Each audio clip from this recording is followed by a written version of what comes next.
Bom dia, esse aqui é mais um vídeo desse canal Morto. E no vídeo de hoje eu vou estar falando sobre ficção, que nem eu faço em praticamente todos os vídeos, mas especificamente sobre os limites da ficção, que nem está no título. E esse é um tipo de vídeo que eu já queria fazer há um bom tempo, mas eu fui enrolando, principalmente por algumas discussões que foram sendo recorrentes aí na comunidade há um bom tempo, não só neste ano como em outros anos, por causa de certos animes. Então eu acho que é algo que é presente na comunidade, mas que eu queria enrolar um pouco porque eu queria ver exemplos suficientes para formar alguma opinião e fazer um vídeo concreto, ok?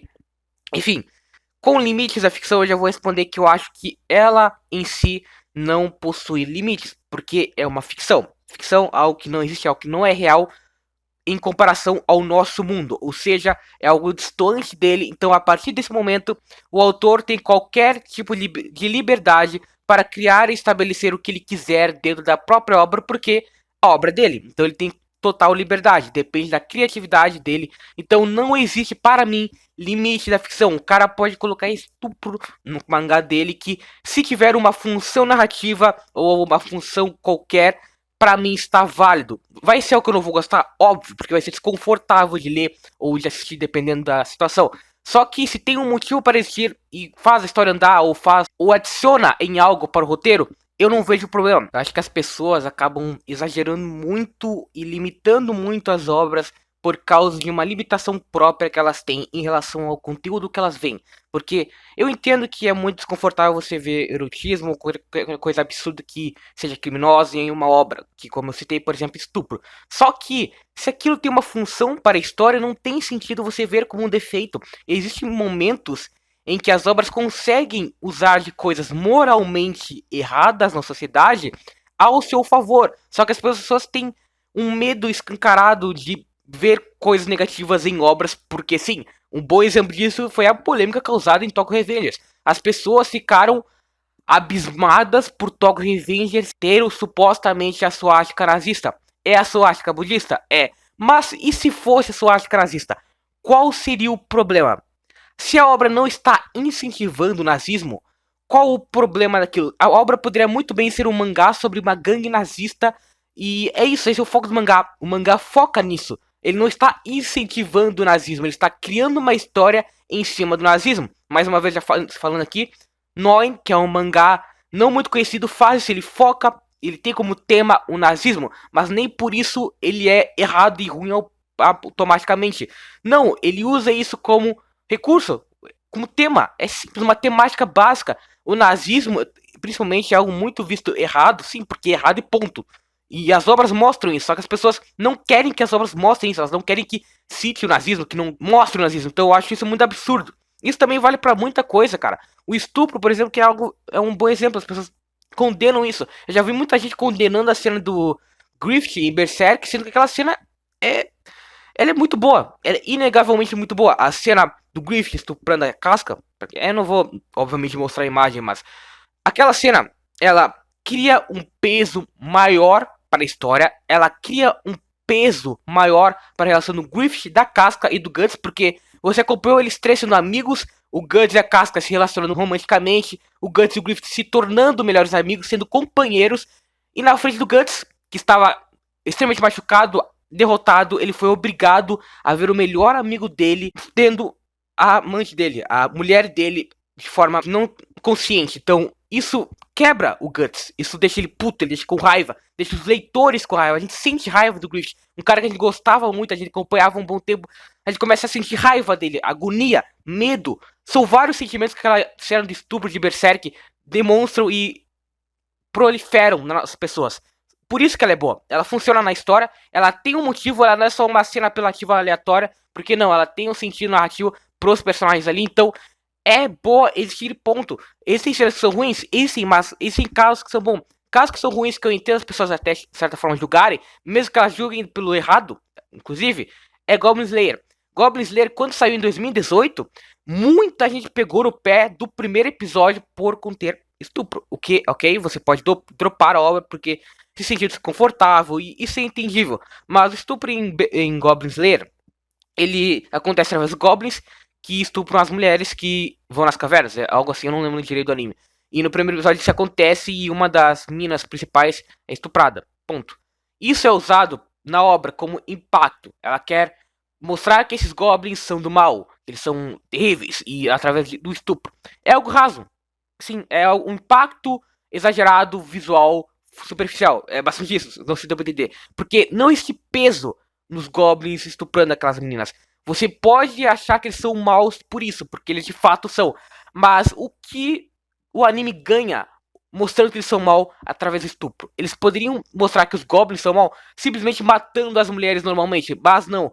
O anime escolheu o estupro porque ele sabe que isso é um impacto muito maior nos espectadores. Só que a partir do momento que ele faz isso, ele prova que ele é superficial, porque ele precisou apelar para isso, para o estupro, logo no primeiro episódio, porque ele sabe que ele não tem peso. E nos episódios restantes do anime, isso nunca mais acontece. Então, tipo, foi algo claramente muito proposital pro primeiro episódio, para tentar vender, para tentar gerar impacto e para tentar ser diferente, sendo que não foi. Esse é o motivo para a cena do Jim Goblin Slayer ser ruim. Mas muita gente a condena simplesmente por ser o estupro, sendo que isso é muito mais discutível, cara. A ficção não tem problemas por si só. Muita gente acaba atribuindo certos pontos como automaticamente ruins, por exemplo, poder na amizade ou discurso no jutsu, são pontos que são usados de forma ruim em boa parte das obras.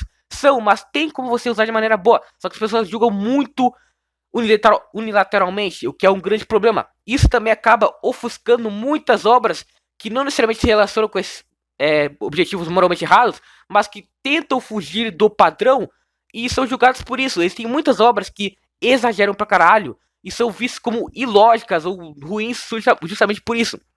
Um bom exemplo de uma obra que faz isso é Kill la Kill. Kill la Kill é uma obra que ela é feita para ser exagerada. Você não tem nada sério em Kill la Kill de forma verdadeira. Tudo que ele discute de maneira escrachada, exagerada, porque a obra é exagerada, ela é irrealista, ela é escrachada. Ponto. Você tem poderes que são ganhos através de roupas que são convenientemente muito estilosas.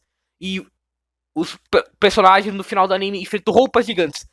Não tem lógica. Isso não é um problema. As pessoas julgam muitas obras, como Kill la Kill, por exemplo, por não terem lógica, sendo que não, o anime não é ruim por não ter lógica. As pessoas têm que parar de se prender no realismo e no humanismo. As pessoas querem muito que as obras fictícias que elas consomem, que elas buscam consumir, tendam a ter mais realismo e tendam a ter mais identificação com os humanos.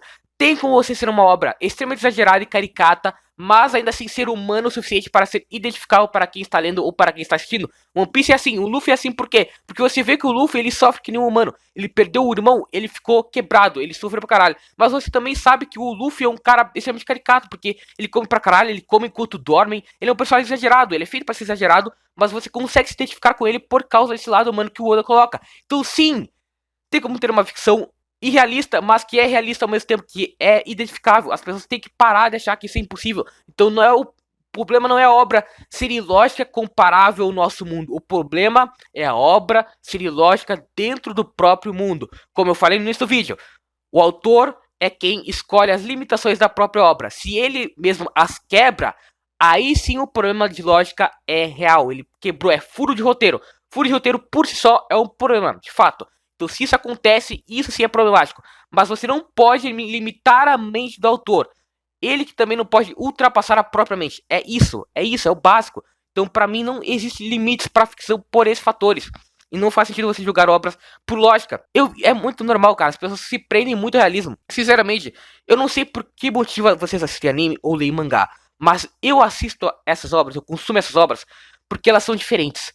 Eu sei que elas não têm limitações que nem outras obras, porque animes e mangás conseguem trazer o realismo, mesmo que através do desenho, que é o cartunesco. É algo que nenhuma outra obra consegue. Filmes, por exemplo, os filmes, eles são muito realistas, de fato, mas quando eles tentam fazer algo mais surrealista, algo mais surreal fora da realidade, nem sempre vai dar certo. A maior prova disso são os live actions. Não tem como você adaptar um anime para live action de forma 100% boa, se ele for extremamente exagerado, porque os efeitos vão ser ruins, a estética vai ser ruim. E isso não acontece no mangá. O realismo que existe nos filmes consegue ser extremamente bem transparecido em obras fictícias focadas em ilustração, porque existem maneiras de conseguir transparecer o realismo, porque é algo muito mais fácil. Mas o surrealismo não é tão mais fácil de ser transmitido em outras obras. Então, por isso, pra mim, que animes e mangás são tão únicos, porque eles não são replicáveis. E até mesmo fora deles, as pessoas acabam sendo meio hipócritas, porque os filmes que as pessoas tanto gostam e tanto elogiam também são extremamente exagerados.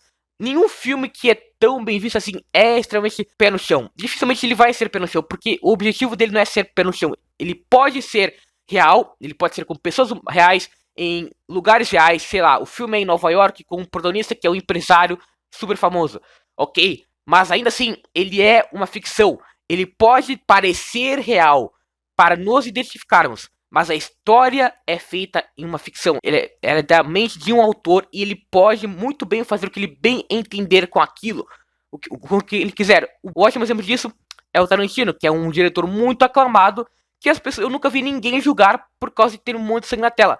Ele, cara, os filmes dele se resumem agora na tela. É um ótimo diretor, eu amo ele, eu gostei muito de Kill Bill, que é o meu filme favorito dele.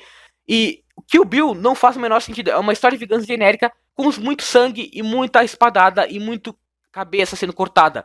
É da hora, mas ninguém julga o Tarantino por ser irrealista. É um filme com muito sangue na tela, com cortes extremamente irrealistas acontecendo, lutas que nunca aconteceram na vida real, são extremamente exageradas, mas ninguém julga. Por quê? Não sei. As pessoas simplesmente esquecem que realismo em animes e mangás não é sempre necessário, porque em nenhuma obra fictícia é necessária, porque a ficção só tenta se aproximar da realidade, mas ela não é a realidade. Tem como você fazer realidade ao mesmo tempo que exagerado. Clube da Luta é um exemplo disso. Clube da Luta foca muito no encontrar o seu lugar no mundo e ter um papel e também tacar o foda-se pra tudo, porque os personagens principais da obra resolvem e se divertem lutando. Eles abrem um clube da luta, literalmente, e eles lutam, eles se espancam, e isso é divertido para eles, e isso é o que os alegra, isso que muda o dia deles, na vida monótona e desinteressante que eles têm. Então, isso é usar no filme para construir os personagens. Só que as lutas são muito violentas, elas são muito exageradas visualmente. Você vê o sangue, você vê os ossos quebrando, você vê o impacto daqueles golpes. Por quê? Porque você precisa sentir a luta.